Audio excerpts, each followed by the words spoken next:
Welcome everybody to this wonderful occasion, and congratulations coming out on a bitter cold winter's night to be in this beautiful place. I'd like to introduce myself. My name's Sam Ginsberg and I'm your MC for this evening.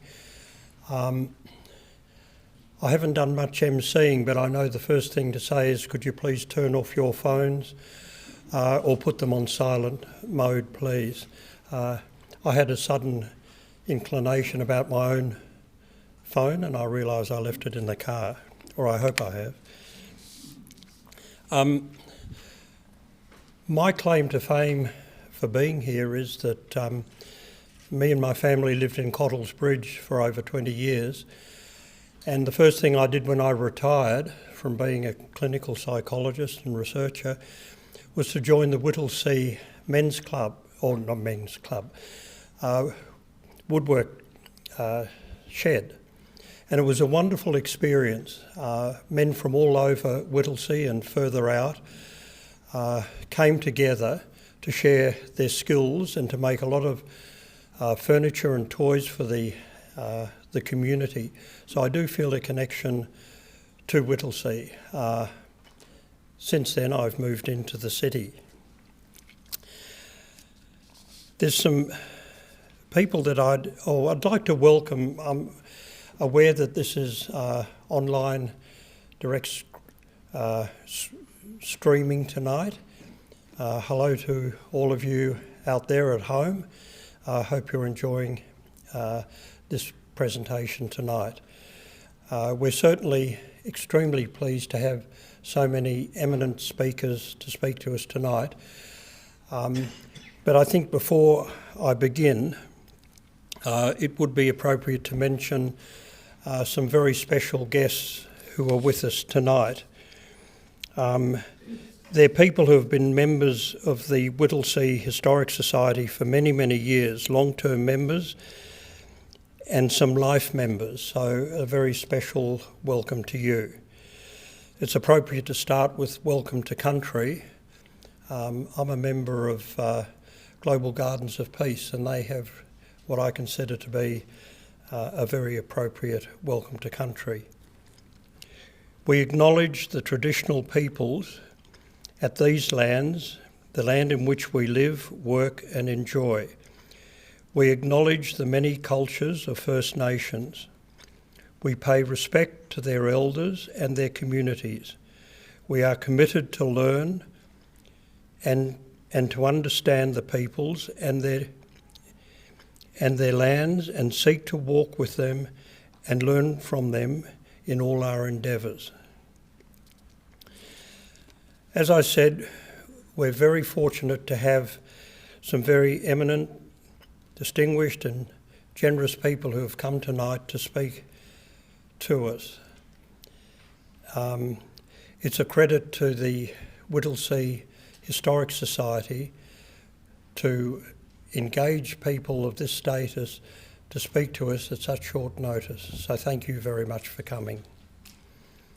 The event schedules clarify the order of the speakers, and there'll be time for questions later.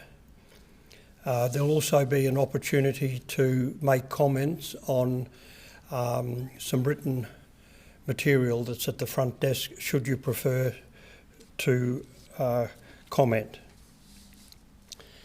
I humbly suggest to the speakers to please keep to your time.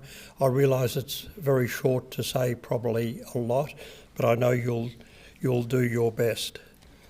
I'd now like to call to the lectern our first speaker, Jacinta Walsh, MA.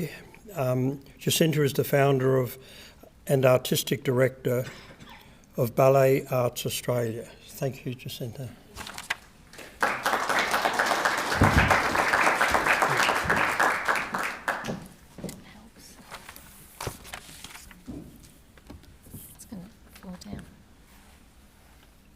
Okay.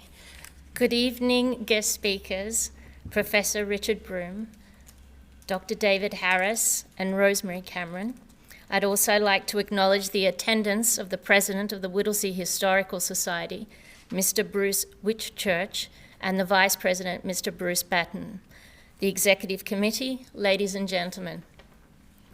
By brief introduction, my name is Jacinta Walsh, and I am the daughter of Carol and the late Ron Walsh, the founders of this venue, Whitehaven Receptions.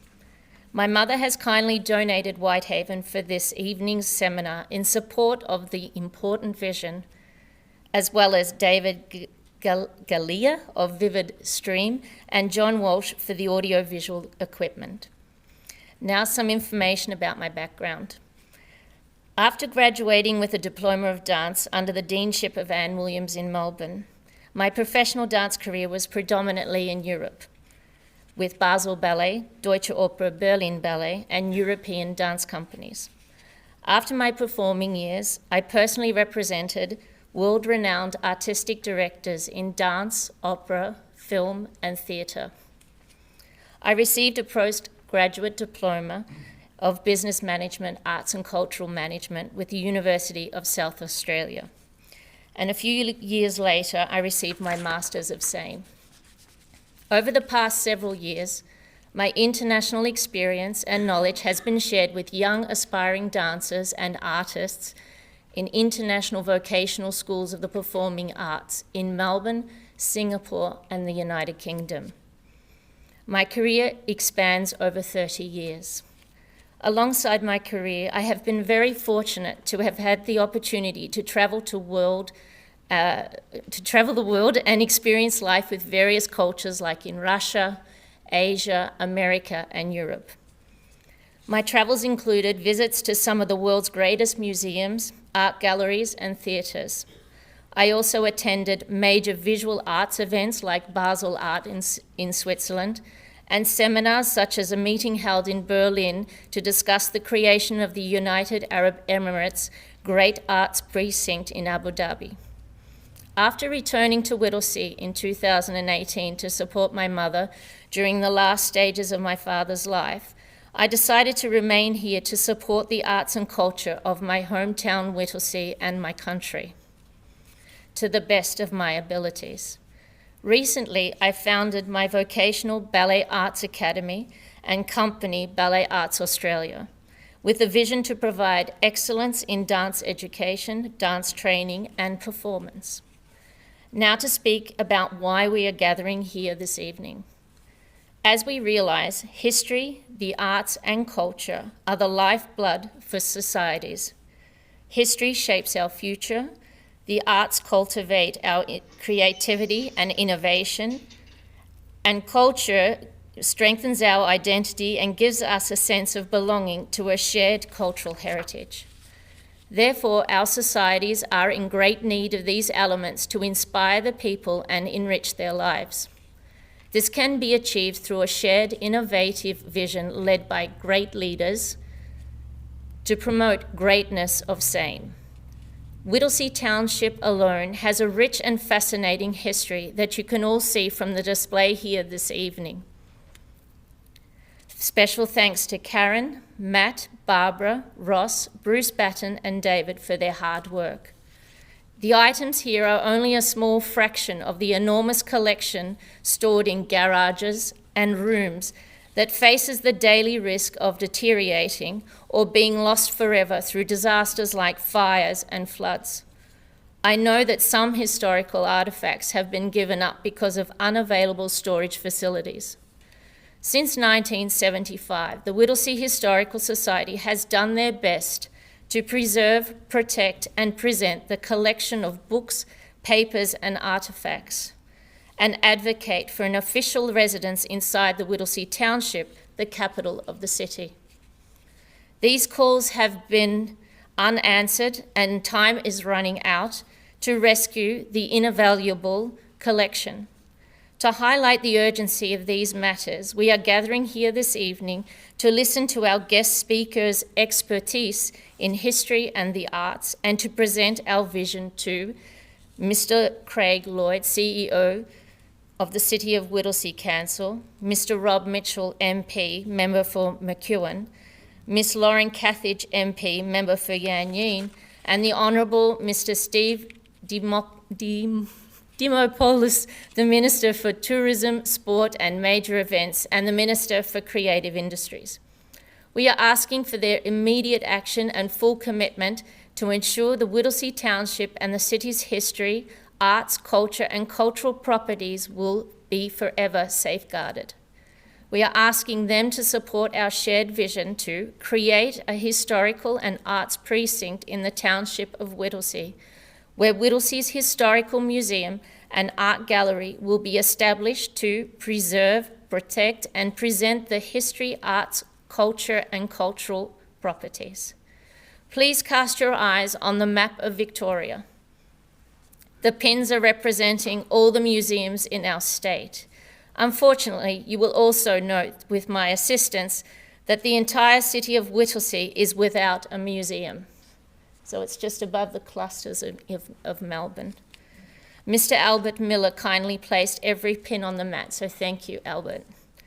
This for me is shocking news, and knowing, like all of us here this evening, how important it is to preserve, protect and present our history, arts, culture and cultural properties, I'm reaching out to our passionate leaders of history and the arts who are present this evening to ask them to fully support our quest in seeing this vision come to fruition.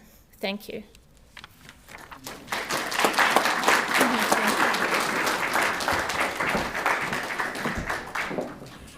Thank you, Jacinta. I now invite Professor Richard Broome to the lectern. Richard is Emeritus Professor at La Trobe University and President of the Royal Historic Society of Victoria. Thank you.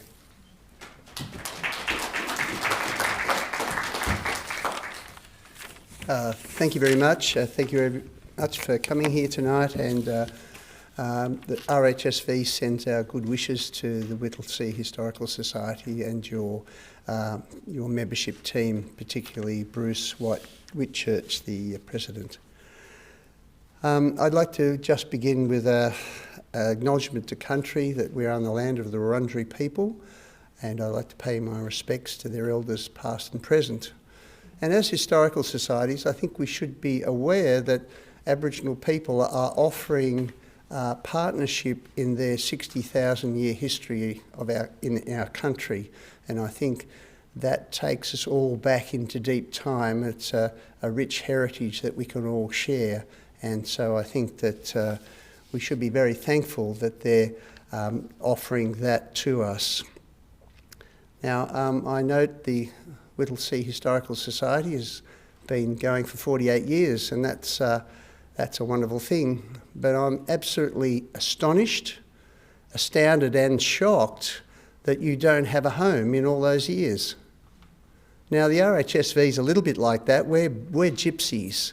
We've been going for about 114 years and we've never had a home of our own that we've owned, but we've always had a place at the behest of other societies, or at the moment we're occupying for the last 20 years a government drill hall in the centre of Melbourne. We don't have a lease, and we are going to make earnest efforts about that in the coming months with government. We did have a lease and it just got whittled away from 10 years to 5 years to 1 year to no years.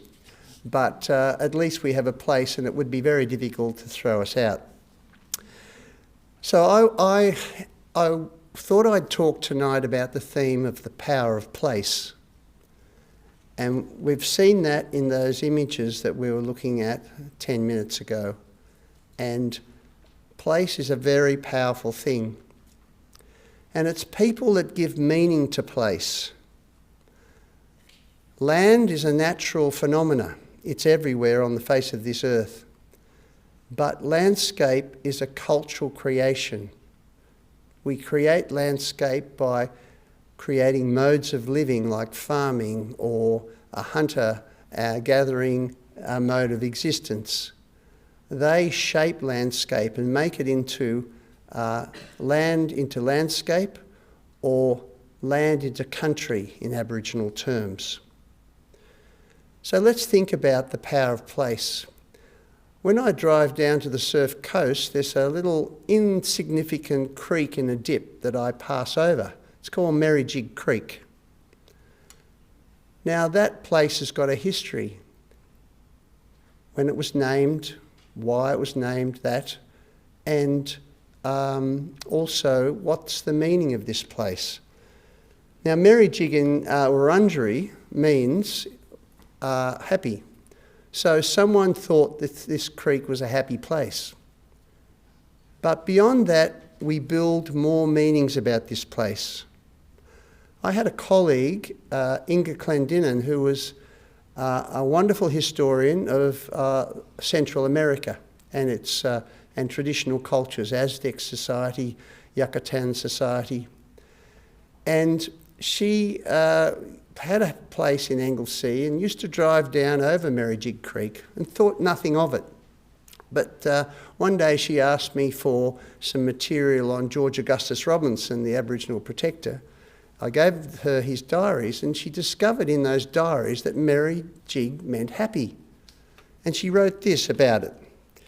She said, a landscape dulled by familiarity. She drove over it many, many times. Dulled by familiarity is suddenly sharp and clear. The past is present again, contingent, heavy with promise. So that place developed new meanings for Inga once she knew what Merrijig meant. It wasn't just the place that she passed on the way to her holiday house, knowing that she only had another 20 minutes to go. It wasn't the place that it looked pretty as she looked out the side, but it also had an Aboriginal meaning for her. And I now drive down and I go past Merrijig Creek.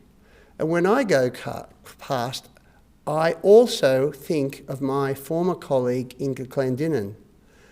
I also think of that Aboriginal meaning and what that creek does to the natural environment. So as Simon Sharma said in his wonderful book, Landscape and Memory, that we have layers of meaning on each place on which we live, culturally created meanings. So what are the meanings of Whittlesea then? Well, first of all, Whittlesea had meanings to Billy Balleri, who was the clan leader of the Wurundjeri Willem, on the clan lands on which Whittlesea is today. And his ancestors and Billy Balleri himself continued the cultural meanings of this land to create country. And that he did by stories, creating stories about Bunjil the creator, Bunjil who was still the great creative being whose power was still there in the landscape. He also created meanings because Aboriginal people had totemic relationships to land. And for the Wurundjeri, everyone was either Bunjil or Wa, eagle, hawk or crow. And that was important. It determined who you married, for instance. It determined how your relationships played out with groups in society. Of course, Europeans have settled this land for about 190 years. And you have to see what makes this land in its European phase distinctive. It has overlaid an Aboriginal landscape. It has overlaid country in many ways, despite it never being ceded. It was farmed, it was reshaped, but people here developed new meanings. They built churches, they built houses, they shaped farms, they built roads, etc. And you can see in those images here on the screen that there is multiple meanings, and you know that. You've collected. I had a look at what you've got up the back. You've got artefacts, you've got images, you've got documents. All these are recreating the history, representing it to the present from the past. And that's a powerful thing. And that's why it's so shocking that no one in Whittlesea has helped you to get a place. In most of our 350 affiliated societies, people have a place given to them by the local government, an old courthouse, an old meeting room. Local government should be looking after groups like you, because you are the memory keepers of this place. And I know Whittlesea is going through massive redevelopment, but sometimes, at some time, people that move here will think, what was Whittlesea like before we came? And they'll only know because of you people. And if you're not looked after, then there'll be a total amnesia in Whittlesea. And that's why governments, local governments, have to help you by giving you a place. You're going to do all the hard work. You're already working hard. You've collected materials. You're trying to keep them in the best way you can. And once you get a place, you'll work damn hard for it. So government needs to realise this. You need to get some friends on council somehow. You need to get a philanthropist in the area somehow. You need to get a developer and make him feel guilty that he's creating change without paying attention to the past. Because history is part of culture, as Jacinta said. And sadly, even the federal government's new cultural policy document, which in many ways is a wonderful thing, doesn't include the word history.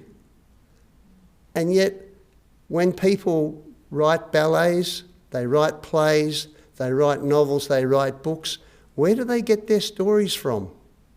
From historians in many cases, from local historical societies that have cared for the past.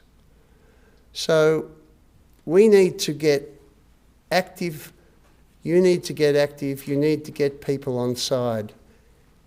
It's not going to be easy, but without that, without friends in high places, you're not going to make it. And so you'll limp along as you have been, and I think that's a terrible thing. So I guess I'll leave it there. Thank you.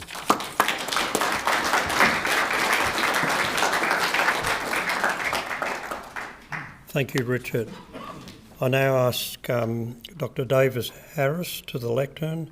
David is Adjunct Research Fellow, Department of Archeology and History at La Trobe University. Thank you.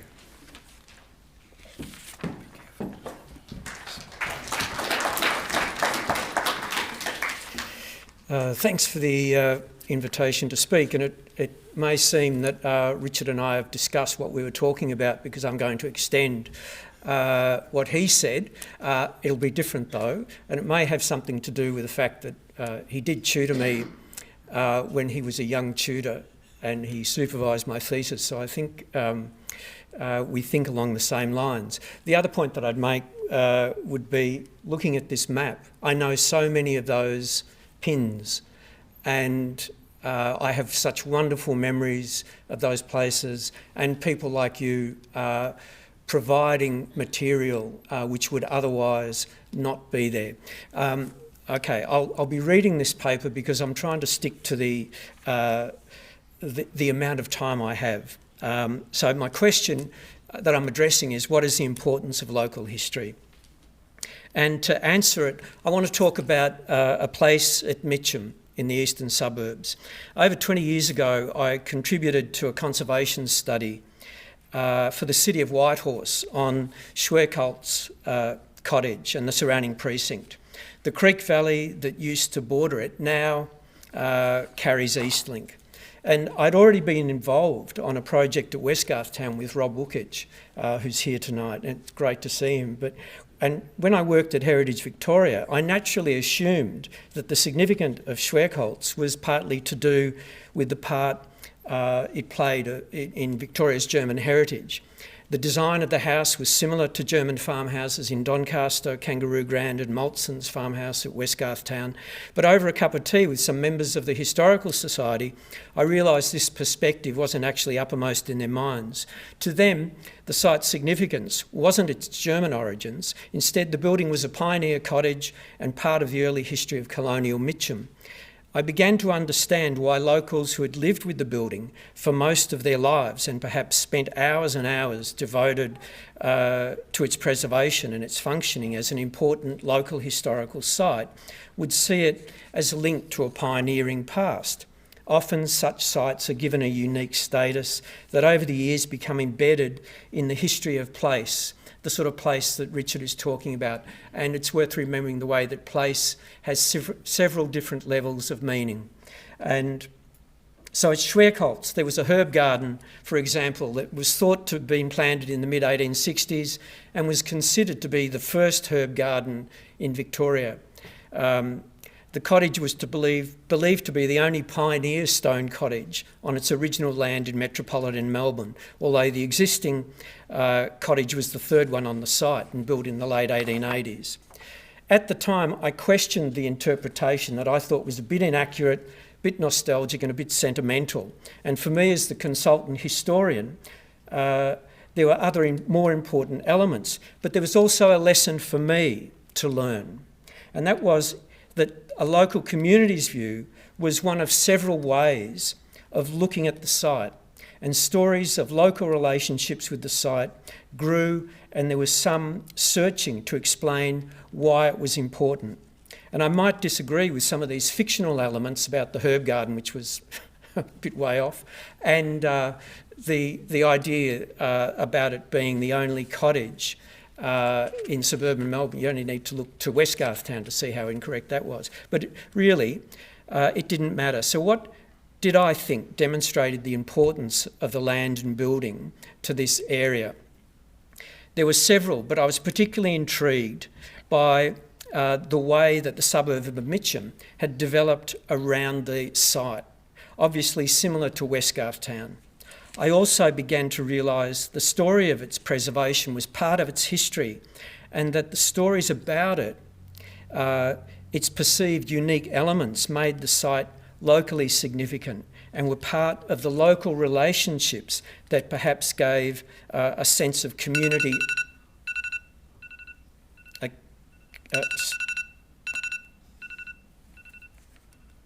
I'm sorry.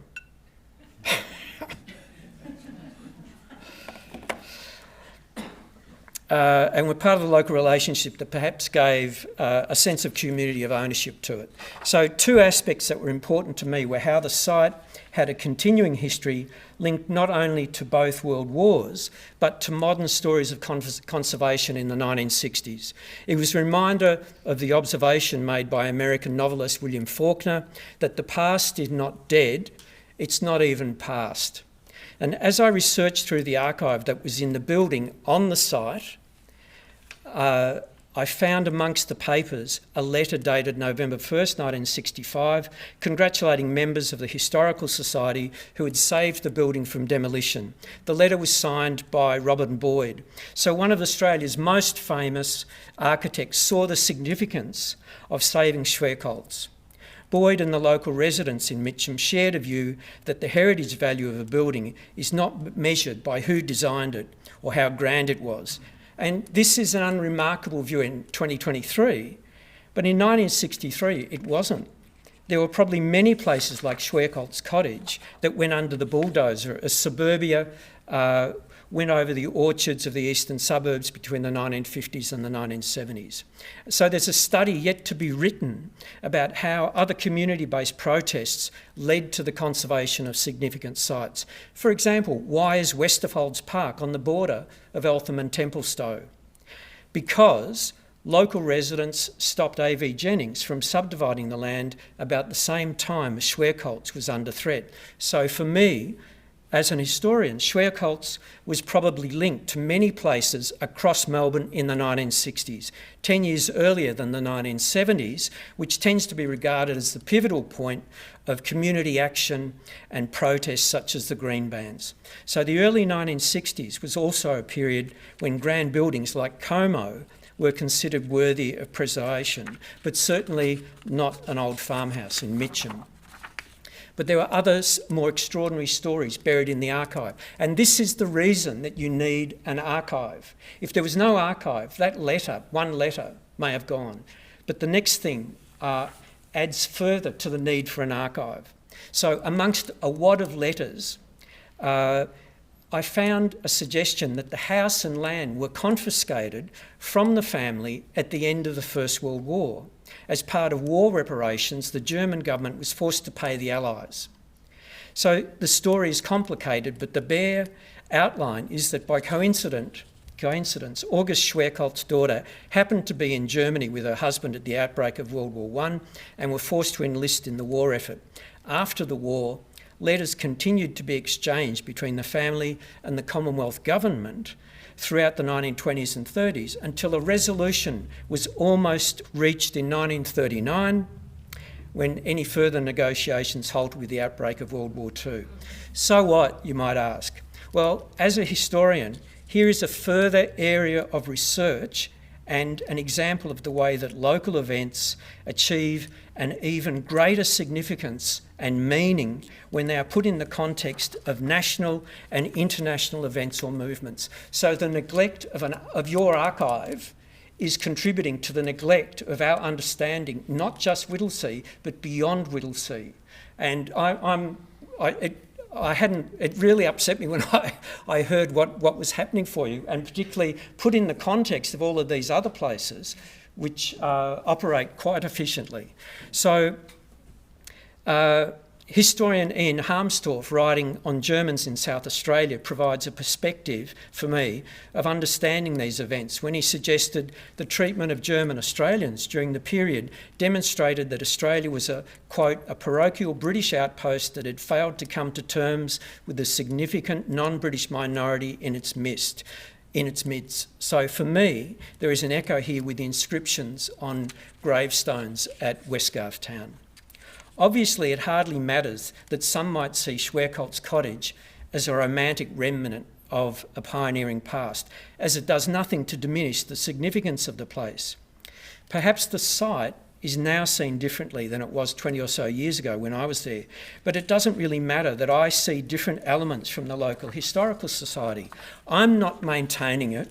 I'm not going to regular meetings. I don't share an embedded meaning of the place with other people in the community. What it does show is that those people who saved that place were correct. They saw the building and its surrounds as worth protecting, and that local history matters. So historians come to the past, historians like me, like Richard, with an aim of interpretation. They look for patterns, connections, anomalies, explanations. Local history is an essential part to find the raw material for the work of historians. One place, as I said, and as Richard was just talking about, one place will have several layers of historical events attached to them, whether it's Aboriginal history, agriculture, manufacturing, or urban housing, and particularly at the moment with the change that's undergoing here. I was speaking to someone before, and the orchards that are still in the area. So there is, and at a period which seems to me to be a pivotal point, I might be wrong, but it seems to be a pivotal point if there's change that's occurring so quickly, and that means the possibility of loss is increased. It doesn't diminish.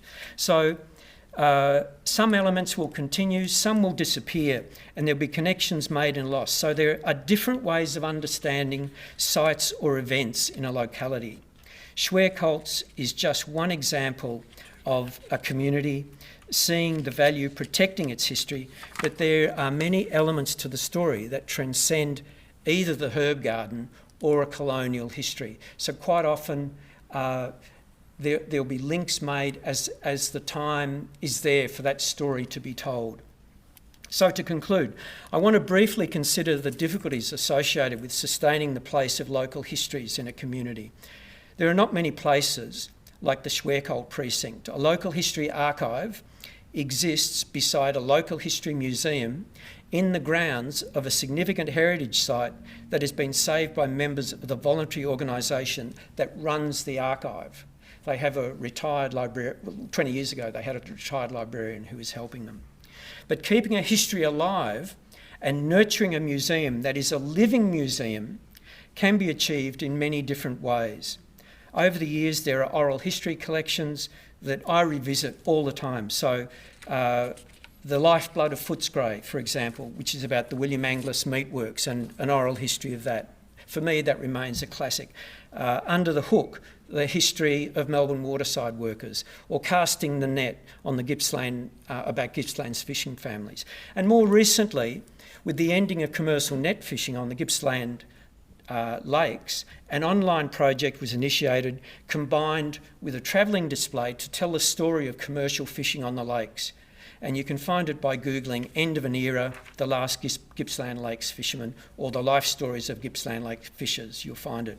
It was funded by several organisations. It doesn't need an archive to house it. It doesn't need to be printed, and it will have a long life on the internet. So, to conclude, local history must be relevant to everyone in the community, as it's an important component to sustaining local communities, and it must provide a place for everyone. Thank you.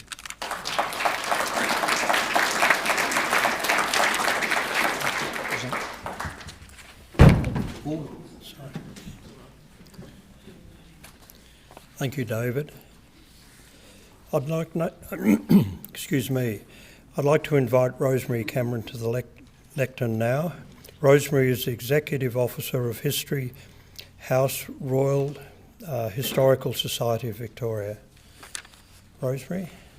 Thank you. Thank you. Thank you. It's a bit daunting following Richard and David because although I work for the Royal Historical Society, I'm not an historian. So please forgive me if I don't give you any deep insights into history. What I'm going to be talking about is what makes a strong historical society. And talking to the people involved in Whittlesea Historical Society this evening, I think you're probably going to recognise yourselves in a lot of what I've got to say. Now, as David has, explained a lot about what a local historical society is, and the example he gives of Schwerkolt's Cottage is probably pretty standard. The bulk of historical societies in Victoria, and as Richard said, there's 350 of them at least across Victoria. The bulk of them were started in the 60s and 70s as a reaction to communities rebelling against the sort of overdevelopment of their communities, the destruction of their communities from overdevelopment. And so they really wanted to stop that. And I suppose over the decades since then, they've morphed sort of slightly away from that. That fear of overdevelopment doesn't drive them anymore, and it's more about archiving the history and being custodians of the stories, and that's incredibly important. So what makes a strong historical society? Oh, look, before I go any further, I meant to say thank you very much to Matt Christie for inviting us, to Jacinta and her mother. Where's Jacinta gone? Up at the back there. Thank you for donating this gorgeous venue to Whittlesea Historical Society for tonight. I was talking to Richard on the way up and I said I suffer from venue envy. I'm always going to places and thinking, oh, I want to have that meeting room or I want to have that set up. So this is beautiful. I'm envious. Thank you. And thank you to Whittlesea Historical Society for putting this together. I think it's such an important evening. And you're doing, all the right things. So back to what makes a strong historical society.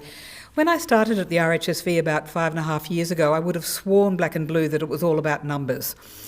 That the size of your membership was really what dictated how strong you were. I've since learnt that that's got very little to do with it. And some of the strongest historical societies are run by 4 people. I don't recommend 4 people, but they do survive.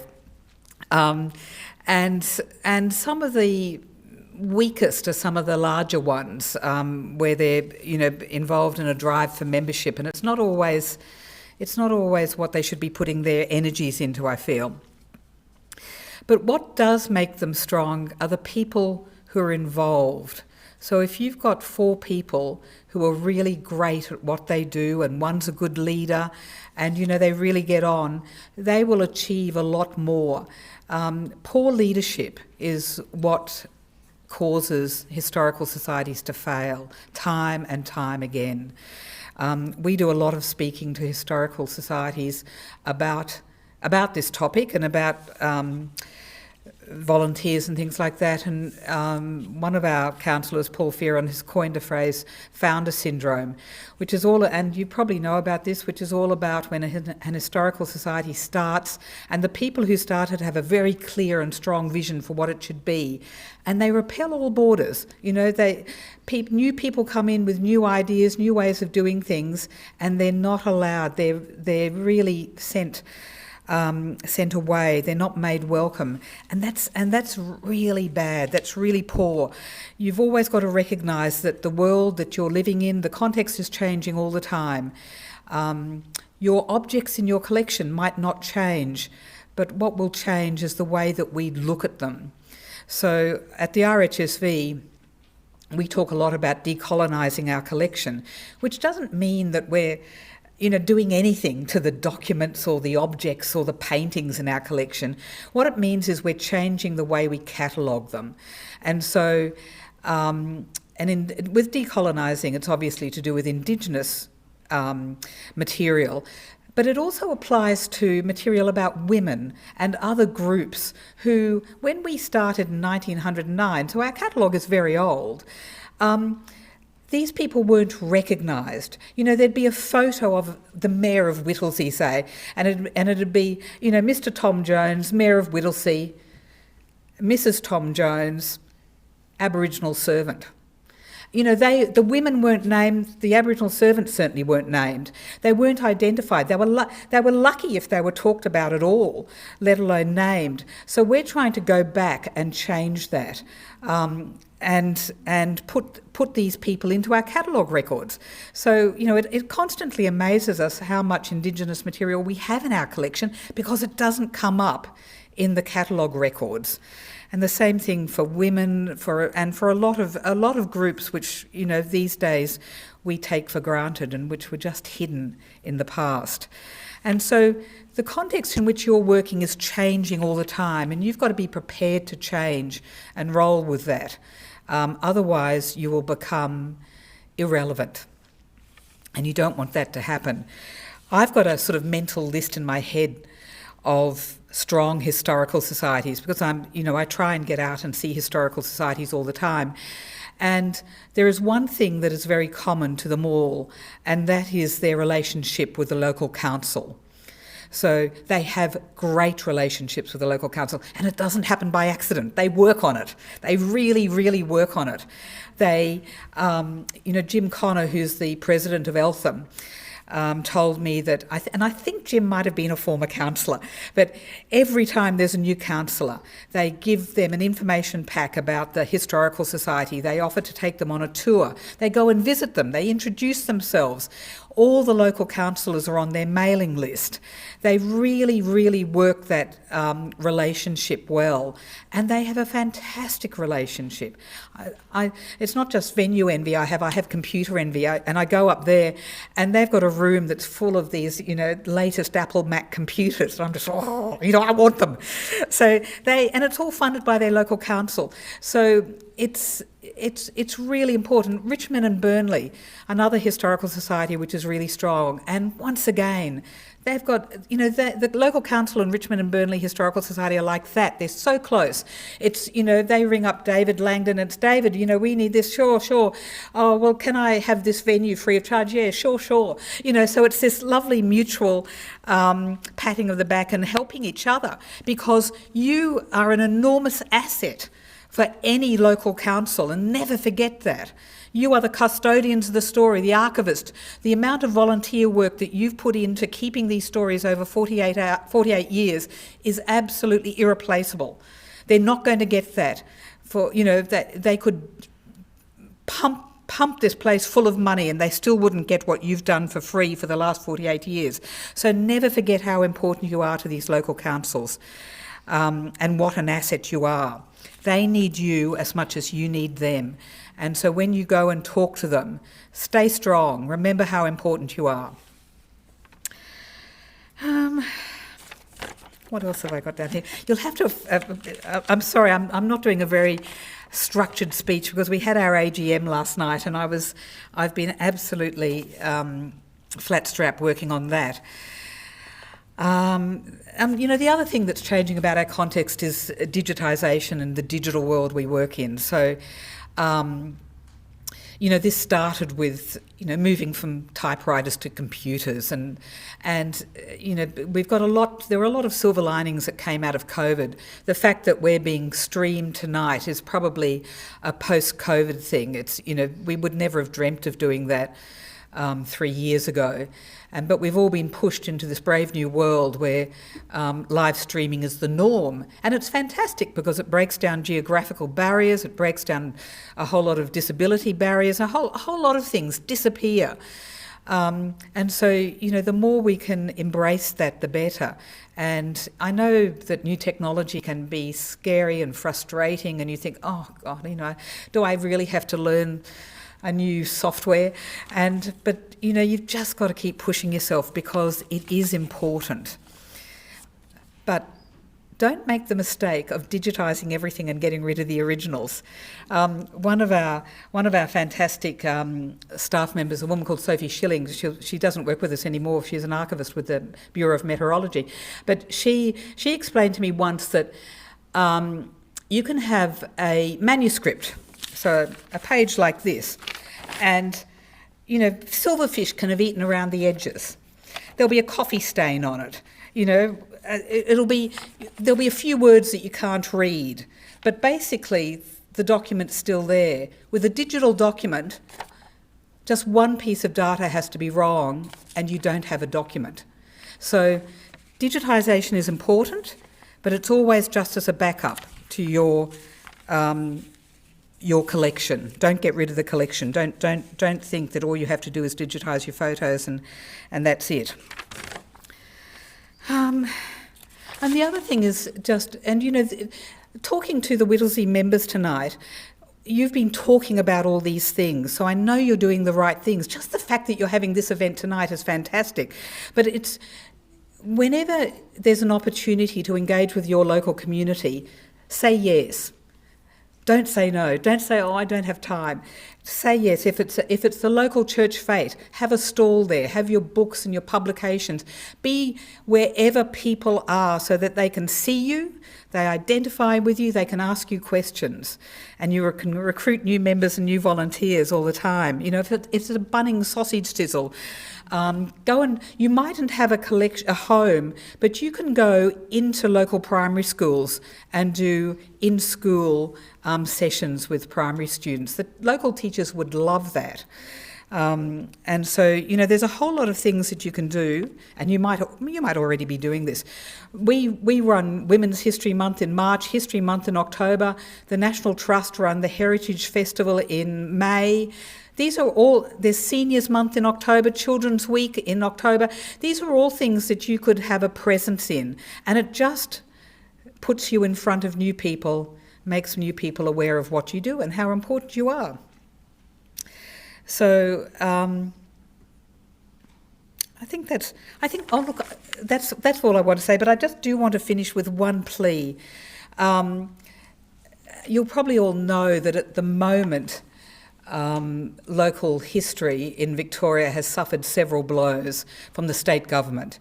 So in the last state budget in May, the Public Record Office Victoria lost their funding for the Victorian Community History Awards, which have been operating for nearly 25 years, and Prov's small local history grants, which were up to $15,000, which were the absolute lifeblood of historical societies. So those grants were incredibly important, and the Victorian Community History Awards are fantastic. We've been involved with them from the beginning for the last 12 years in partnership with Prov.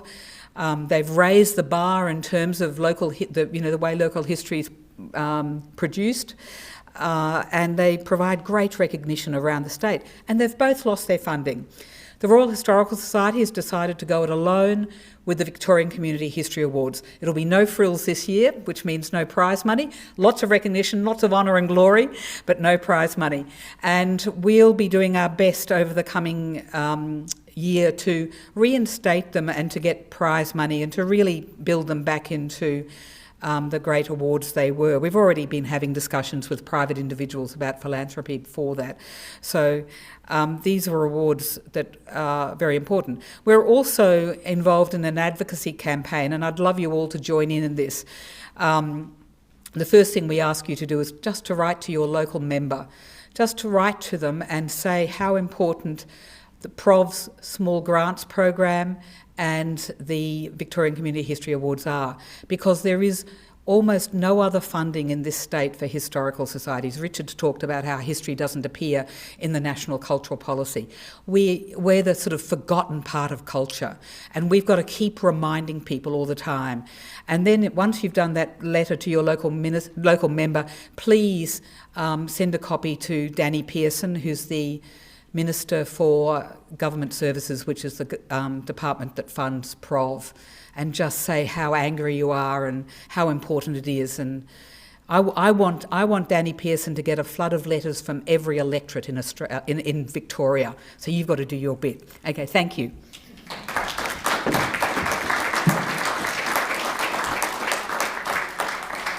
Thank you, Rosemary. You might have had a late night, but you've still got fire in the belly. Unfortunately, Brian Clancy couldn't be with us tonight, and Thelma Caldwell has said that she's happy to take his place, and she's president of the Plenty Valley Artists Society. Some work on display here tonight. So Thelma, would you like to just say a few words? Thank you very much.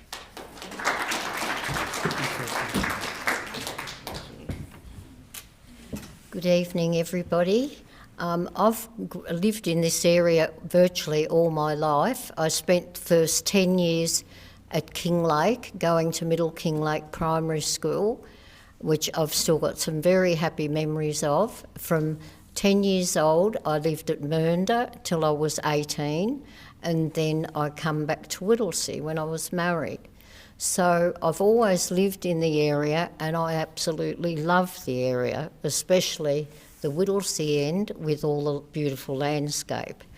Now, there was a group of us in about 30 years ago who decided we should get together and have an art society. In the beginning, we were looking for a home base. We couldn't find anything. So we just met together and went out painting the landscape in the area. We ended up, when the weather was wet, we ended up hiring a church hall to paint in the hall. And then almost 25 years ago, I was talking to Ross McGavin from Parks Victoria and found LePage Homestead in Gordons Road, South Morang, was coming up for lease. Now, it's a beautiful old historical homestead in a beautiful park. So it was ideal for us, and we've been leasing it for 25 years. But as all leases, you just, each time the lease comes out, you're hoping you can get it again. We have been lucky, but I don't know for how long. So we've got a gallery. Well, there's quite a few rooms down there, but it's not quite as big as what we'd like. But we've got paintings on display. We have workshops there regularly. And in the past, we've had jazz festivals in the park, music festivals, and kids' art in the park when we've been able to get funding.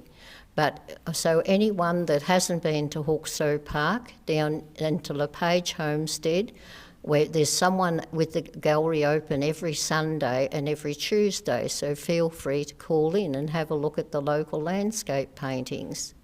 Thank you.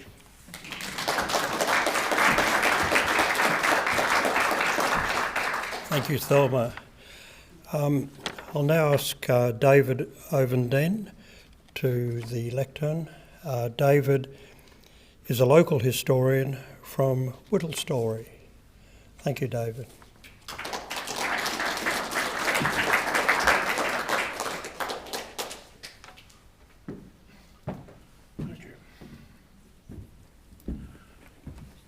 Good evening, ladies and gentlemen. It's nice to see you all. A lot of familiar faces, a lot of people I haven't seen for a long time, which is really good. I'm enjoying the night so far with the other speakers, so I'll try and keep up the standard. There's several directions I could go on this, but I think I've decided sitting down there that I'd start with, I've been in Whittlesea since 1945. I was born in 1945. Mum and Dad lived in Church Street and grew up, went to school in Whittlesea until grade 6 or whatever, and then it was on the bus and down to Preston Tech for 4 years and off to work and out into the big wide world. My dad was born in 1914 in the house that I grew up in Church Street, Whittlesea, along with 2 brothers and 1 sister. And his father was Harry Ovenden, who was a bit of a character. But he bought a house in Carlton in 1908 and got married in the same year and towed it up behind a team of horses and planted it in Church Street, Whittlesea. And thereafter built the shop, which started in 1908, as I said. And he had a shop and he had a carrying service and he had a billiard room. And well, what else can I say about him? He was there for many years, and then his wife died in 1941. And in 1945 he married a lady named Ethel Tack, which is another interesting little street to go down in. She was the daughter of Lee Tack from the Chinese Gardens, and we grew up knowing her as Grandma. We didn't know any different, and she wasn't any different as far as we were concerned, and spent a lot of time over there at their place. And her and a brother, Percy Ping, and all their Chinese and so forth relations, that was all part of our upbringing as well. And we didn't know anything about Chinamen and any difference between them and anyone else. Didn't even know what they were, actually. Where are we now? That's pretty well my family story, I think. 1988, when the big bicentennial this, that and all the rest of it hoo-ha was going on, and everyone was being encouraged to study their family history. That's when I started. It was also when my sister Diane started doing it as well, and she amassed heaps and heaps of stuff, more than me. But I went about as far as I could, and couldn't go much further with the family. And that's when I decided to start studying the history of Whittlesea. And my interest, I've got to admit, goes down about as far as Mason's Road. You all know where that is. I'm not too interested in Thomastown or Bundoora or anywhere else like that, or any of the newer suburbs. The thing that worries me most about Whittlesea is that it'll sit here slowly and quietly until it's swamped by suburbia. I could use a few choice words, which I do in Whittle Story, but that is, I worry that will happen. Which brings me to the point: how are we going to avoid this, if we possibly can?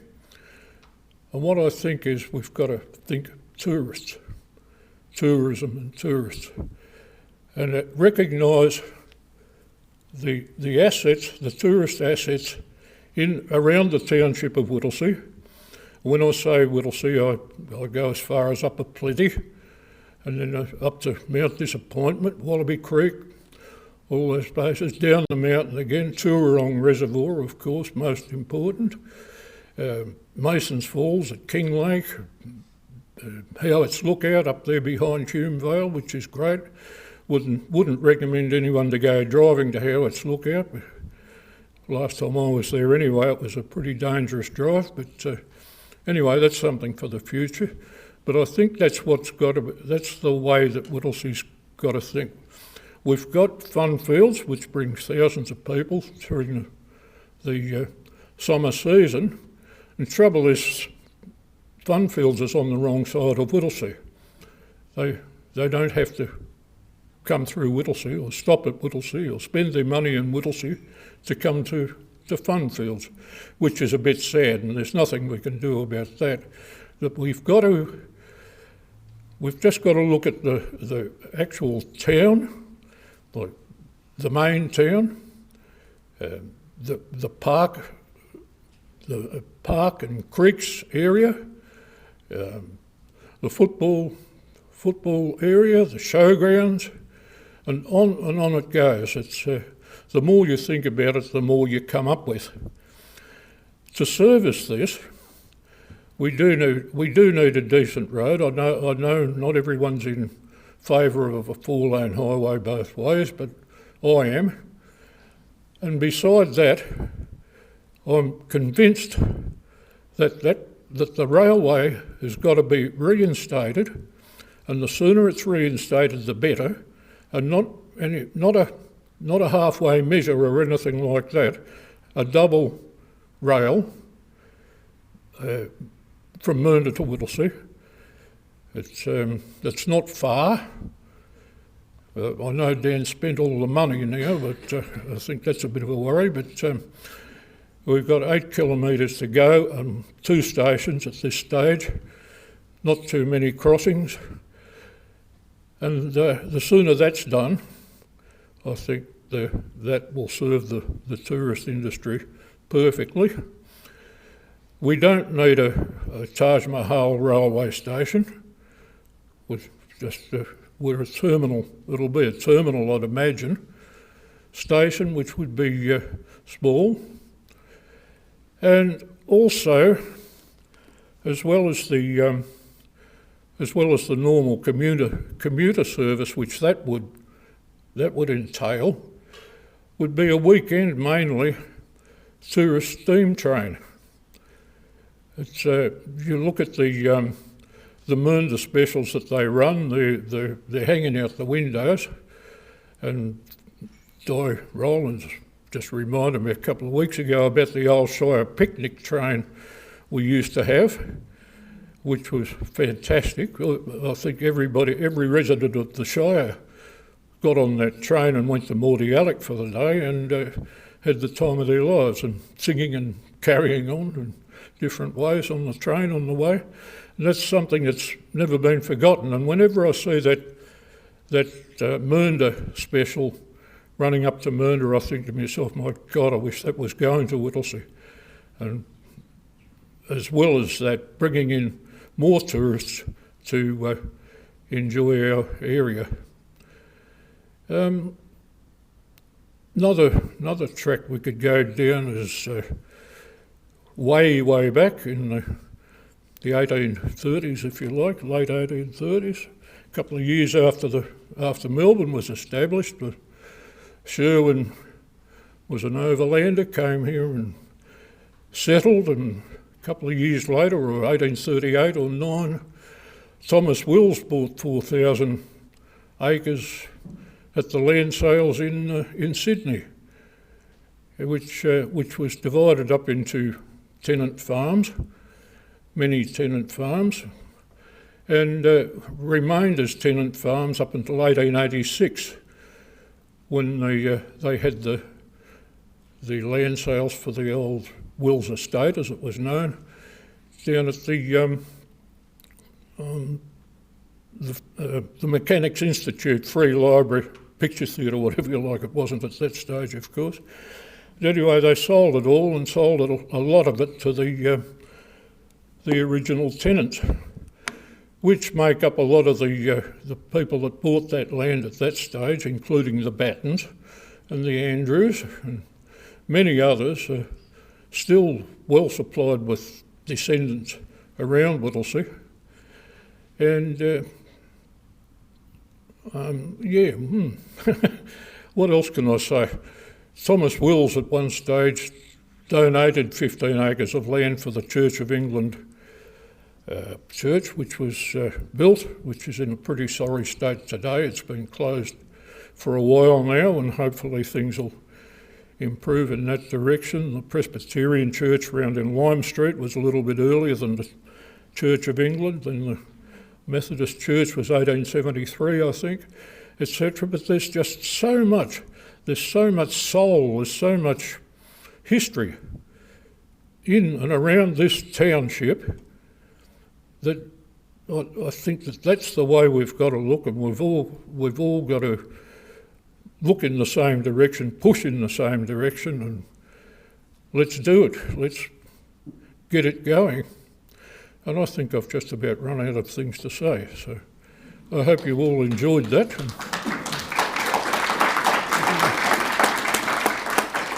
Down the back. Thank you.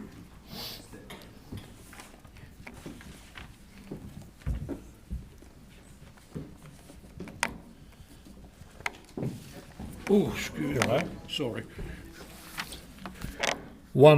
30 seconds.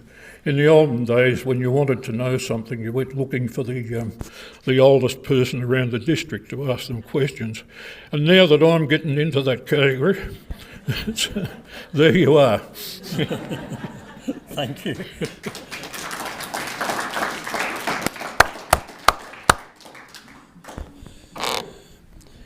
In the program, we've made an allowance for some time for questions. We're spot on our finish time, but I'm sure we've got time for a few questions if anyone in the audience would like to address their questions to any of the speakers tonight.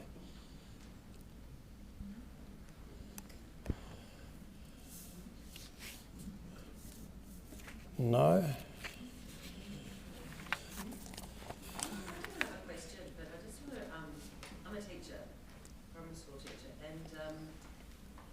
Worked in the area for 10 years and trying to find somewhere to educate kids about local history and for them to experience things about local history has been next to impossible until West Garth Town sort of started taking kids, and that's as close as we can get. There's nothing sort of local that we can take kids to that they can experience things, and it's part of the curriculum. So every school should be endeavouring to have their kids experiencing and learning about local history and geography. But the kids aren't out there. What I'd like to suggest, I'm not too sure how it works because the Whittlesea Council is very good. It's very hard to have a good relationship with. But I would say if the Historical Society was in the courthouse and the courthouse could be set up, I've seen a couple of school parties in the courthouse being lectured, and it worked very well.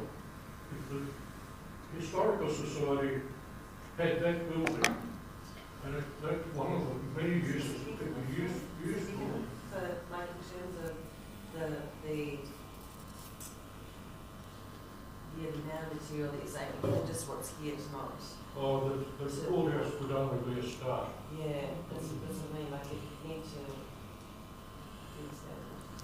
There's a great big CFA shed, used to be a CFA shed, just up from that would be a next extension, maybe later on with a purpose-built building for the use of us and the arts, the art precinct, if you like. I think that's where it should be. It's starting off small in the courthouse and developing from there. But anyway.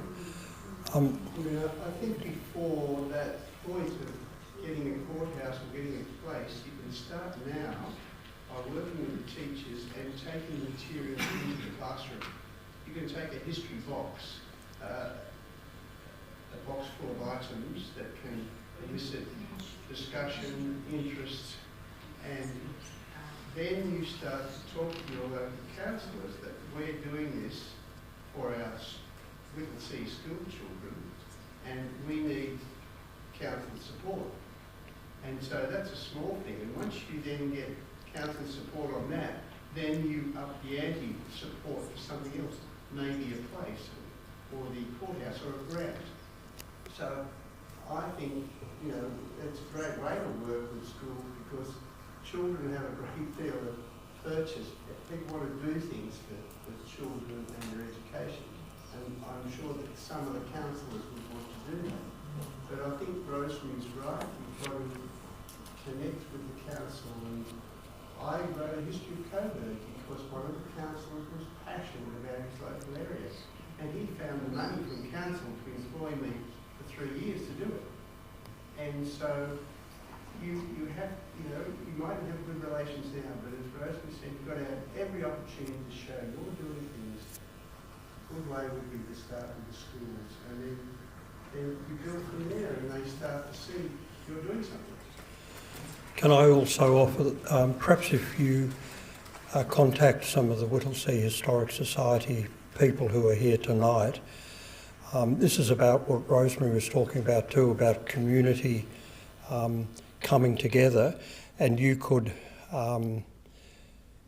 endorse applications to the council that education of children, it's so essential to have a central place with all the history. It has to work for, like if you, for local history, it's the junior primary school end of things. So it needs to be appropriate to their understanding of it. Yes.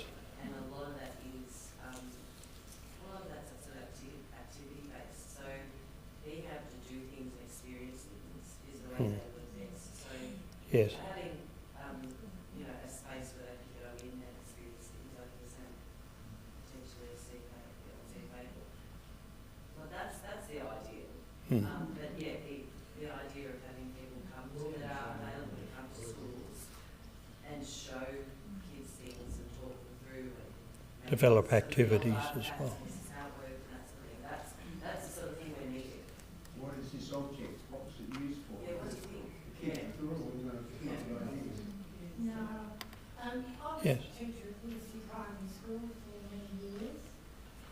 In the 90s, I took several years of students that I had trying to teach them a little bit about the history of Whittlesea, because I, like many here, were born in Whittlesea, grew up at Whittlesea, went to the Whittlesea Primary School, etc., etc. We went to the courthouse. I took the year 3 and 4s there, so we're talking about 8 and 9-year-olds. It was too small. It was so, it just tiptoed over the history of Whittlesea.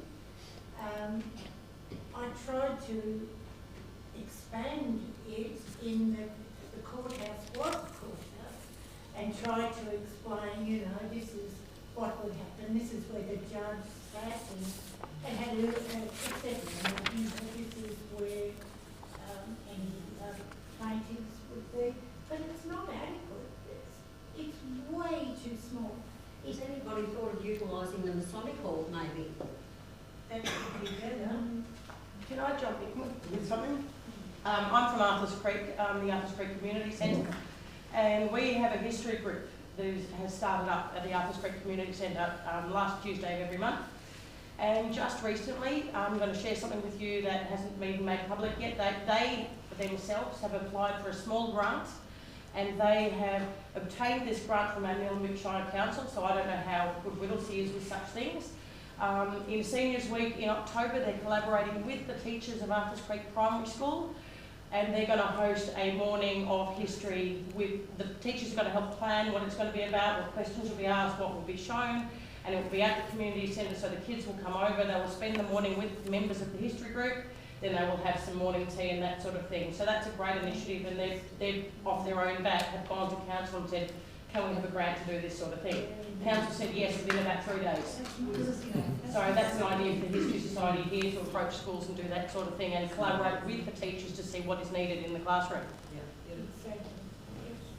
This sort of discussion is highlighting what has already been supported by the speakers of having a community sort of open house where people can network and solve these problems. That's very good. Any other questions? Well, I think the fact that there aren't a lot of questions suggests that the speakers have given us a wonderful presentation tonight. Could you all put your hands together for the speakers tonight?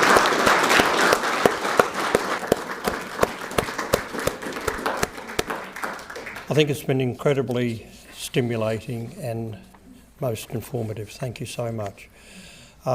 Thank you to Whitehaven, Jacinta and your family for enabling this to take place in this beautiful setting.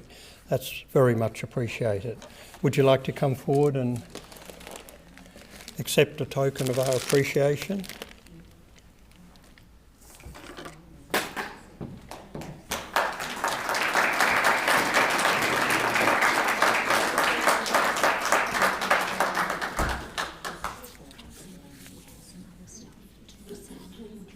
Sorry. Would you like Matt to do the presentations of the presents of the gifts? Yeah, that must be. Yeah. Okay, Matt would like to do a presentation. Cheers.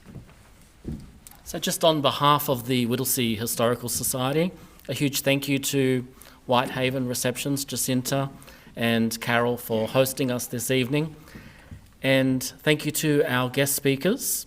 We might get them to come up one by one to receive their little gift. So Brian Clancy's not here. Oh, sorry. We'll pass that on to him. Rosemary Cameron.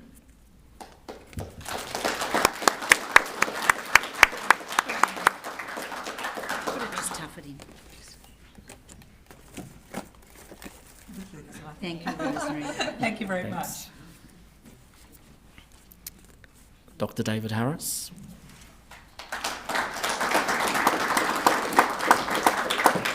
Thank you, David. Thank you, David. Dr. Richard Broome.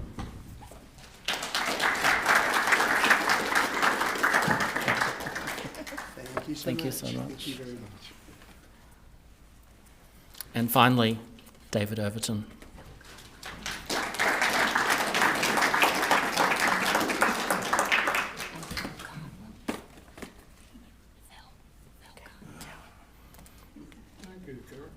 Thank you, David. And Thel Cardwell, would you like to come up, please? Thank you. Yeah. And a huge thank you to our MC tonight. Sam, thank you so much for your great That's a pleasure. efforts and Thank you keeping very much. us on track. Thank you. And thank you for attending this evening. Feel free to have a look at the exhibits that we've got there and take some photos and chat to us. We're the people with the name badges, the Whittlesea Historical Society, so come and have a chat to us. Thank you. Thank you for everybody who did all the displays. I think we did that for some, didn't you? Oh, all right. Yeah.